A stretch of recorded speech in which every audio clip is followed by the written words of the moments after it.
is a land that has been invaded, burned, conquered. Armies marched across its deserts. Kings raised their flags over its cities.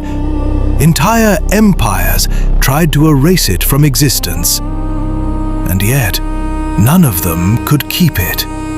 Because every time it fell, it came back.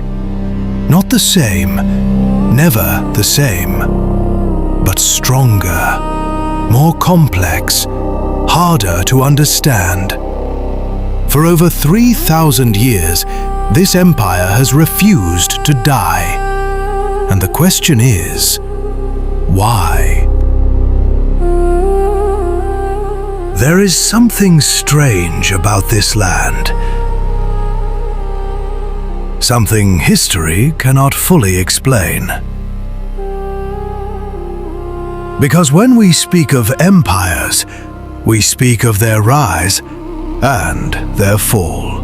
The Romans fell, the Egyptians faded, the Mongols vanished into time.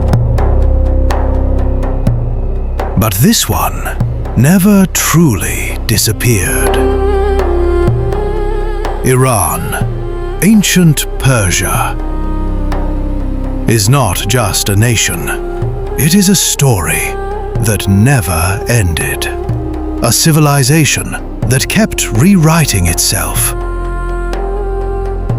And to understand why, we have to go back to where it all began. Long before the world knew the name Iran, this land was wild. Mountains that cut through the sky, deserts that swallowed the weak, a place where survival itself was a challenge. Scattered across this harsh land were tribes. Different, divided, unremarkable. No great cities, no powerful armies, no empire.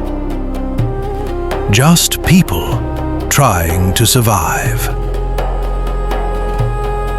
But sometimes, the most powerful empires come from the most unlikely beginnings.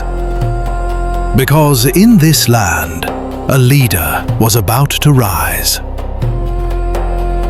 A man who would not just conquer, but change the way empires were built. His name was Cyrus. Cyrus was not like other kings. He did not rule through fear. He ruled through something far more dangerous: understanding. When he conquered lands, he did not destroy them. He did not erase cultures. He did not force people to become something else. Instead, he allowed them to remain who they were. Their language, their beliefs, their identity. And because of that, something unexpected happened.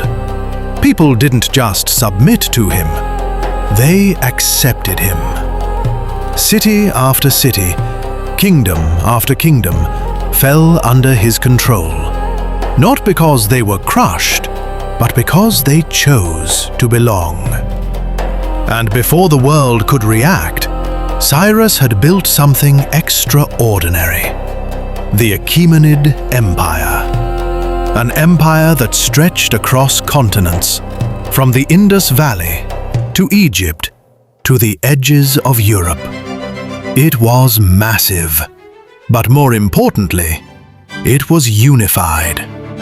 Different cultures living under one system, connected, organized, stable. This wasn't just conquest. This was something new. And it made Persia one of the greatest empires the world had ever seen. But power always attracts enemies, and far to the west, a challenge was rising. The Greeks had heard the stories, a vast empire, unimaginable wealth, a king who ruled the world, and they feared it. So they resisted. What followed was not just war. It was a collision between two civilizations, the Greco-Persian Wars. Massive armies marched, ships filled the seas, battles were fought that would be remembered forever. Marathon, Thermopylae, Salamis, moments where legends were born. And for the first time, Persia was challenged, not by small kingdoms, but by a force that refused to kneel. The war dragged on. Victories, losses, endless struggle. And slowly, something began to change. Persia was still powerful, still vast, still dominant, but no longer untouchable. A crack had appeared, and history has shown, once a crack forms, it never truly stays the same. Because while Persia was dealing with the Greeks, something else was happening. Far in the west, a new kind of conqueror was rising. Not just a king, not just a warrior, but a man who believed he was destined to rule the entire world. And unlike others before him, he did not want to challenge Persia. He wanted to destroy it. And then he arrived. From the west, with an army that moved like a storm. Fast, relentless, unstoppable. A man who had never lost a battle. A man who did not fear empires. He erased them. His name was Alexander the Great. And when he turned his eyes toward Persia, the impossible was about to happen. An empire that ruled the world was about to fall. Or so it seemed, because what happened next is the reason this empire refused to die. If you want to see how Persia was brought to its knees, and how it somehow rose again, make sure you subscribe, because part 2 is where everything changes. The empire was about to fall, but its story was far from over.